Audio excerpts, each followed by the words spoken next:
নিচের সারণীতে x এর রৈখিক ফাংশনের জন্য কিছু ক্রমজোড় দেয়া আছে। কোন সমীকরণটি ব্যবহার করে এই সারণীটি তৈরি করা হয়েছে সেটি বের করতে হবে। তো এখানে কিছু বিন্দুর স্থানাঙ্ক দেয়া আছে। x যখন 4, y তখন ঋণাত্মক 8, x যখন 7, y তখন ঋণাত্মক 20। এভাবে আরও কয়েকটি বিন্দুর স্থানাঙ্ক দেয়া আছে। এই বিন্দুগুলো এখানে দেয়া যে কোনো একটি সমীকরণ থেকে নেওয়া হয়েছে। তাহলে এসো দেখি কোন সমীকরণটি থেকে এই সব বিন্দুগুলো নেওয়া হয়েছে। প্রথমে এই বিন্দুটি নেই 4, ঋণাত্মক 8 এবং একটি একটি করে সমীকরণ দেখি। এখানে x যদি 4 হয়, ঋণাত্মক 2 গুণ 4 হবে ঋণাত্মক 8। আমি এটি লিখে ফেলি। ঋণাত্মক 2 এর সাথে 4 গুণ করলে ঋণাত্মক 8 পাওয়া যাবে। এর সাথে 1 যোগ করলে ঋণাত্মক 7 হবে। তাহলে এই সমীকরণের ক্ষেত্রে x এর মান যখন 4, y এর মান তখন ঋণাত্মক 7, ঋণাত্মক 8 নয়, অর্থাৎ এই বিন্দুটি এই সমীকরণের নয়। তাহলে আমরা একে বাতিল করে দিতে পারি। যে কোনো সমীকরণের ক্ষেত্রে x এর এই মানগুলোর জন্য y এর এই মানগুলোই পেতে হবে। এবার পরের সমীকরণটিতে যাই। y সমান ঋণাত্মক 2x যোগ 0। x এর মান যখন 4, y এর মান হবে ঋণাত্মক 2 গুণ 4, যার মান ঋণাত্মক 8। তাহলে এই দ্বিতীয় সমীকরণ থেকে আমরা এই প্রথম ক্রমজোড়টি পাচ্ছি। x এর মান যখন 4, y এর মান তখন ঋণাত্মক 8। এখন দেখি এই দ্বিতীয়টির জন্য এটি কাজ করে কিনা।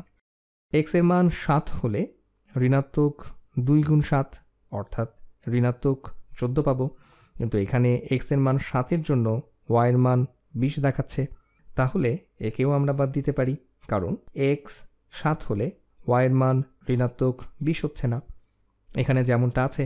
তাহলে আমরা দ্বিতীয়টিকেও বাদ দিচ্ছি। এখনই তৃতীয় সমীকরণটির দিকে যাই। y সমান ঋণাত্মক 4x যোগ 8। এবার প্রথম ক্রমজোড়টির দিকে তাকাই। এসব ভেবে দেখি x যখন 4 তখন কি হতে পারে। x এর মান 4 হলে এখানে ঋণাত্মক 4 গুণ 4 সমান ঋণাত্মক 16 যোগ 4 অর্থাৎ ঋণাত্মক 8 পাচ্ছি। তাহলে এই সমীকরণ থেকে আমরা প্রথম ক্রমজোড়টি পাচ্ছি। x এর মান 4 হলে y এর মান 8 পাচ্ছি এই সমীকরণের জন্য। এখন দেখি x এর মান 7 হলে কি হবে। ঋণাত্মক 4 গুণ 7 সমান পাই ঋণাত্মক 28। ঋণাত্মক 28 যোগ 8 হচ্ছে ঋণাত্মক 20। এই সমীকরণটিকে সঠিক মনে হচ্ছে। এটাই আমাদের সেই সমীকরণ হতে পারে। এই সমীকরণ থেকে আমরা এই বিন্দু দুটি পেয়ে যাচ্ছি। এবং যে কোনো রৈখিক ফাংশনের ক্ষেত্রে এটি যে কোনো দুটি বিন্দুকে সিদ্ধ করে। এবং এই রৈখিক ফাংশনগুলোর কোনো একটি যদি এই বিন্দুগুলোর মধ্যে থেকে যে কোনো দুটিকে সিদ্ধ করে, তাহলে তা বাকি বিন্দুগুলোকেও সিদ্ধ করবে, কারণ দুটি বিন্দু দিয়ে মূলত একটি সরল রেখা এঁকে ফেলা যায়। তারপরও আমরা সবগুলো যাচাই করে দেখব। এবার দেখি x এর মান 8 হলে কি হবে।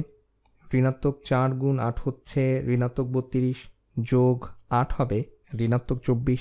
তাহলে এটা সিদ্ধ করছে। x এর মান 4 এর জন্য y এর মান ঋণাত্মক 24 হয়। সবশেষে এই বিন্দুটি দেখি।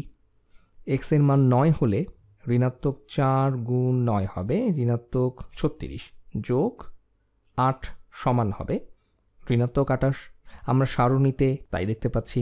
তাহলে আমাদের আর বাকি সমীকরণগুলোর যাচাই করার দরকার নেই। 3 নম্বর বিকল্পটি আমাদের শর্তকে সিদ্ধ করে, যেখানে বলা হয়েছিল x এর মান যখন এগুলো হবে তখন সমীকরণ অনুসারে y এগুলো হবে। যখন x এর মান 4 তখন y এর মান ঋণাত্মক 8, যখন x এর মান 7 তখন y এর মান ঋণাত্মক 20 এবং এভাবে বাকিগুলো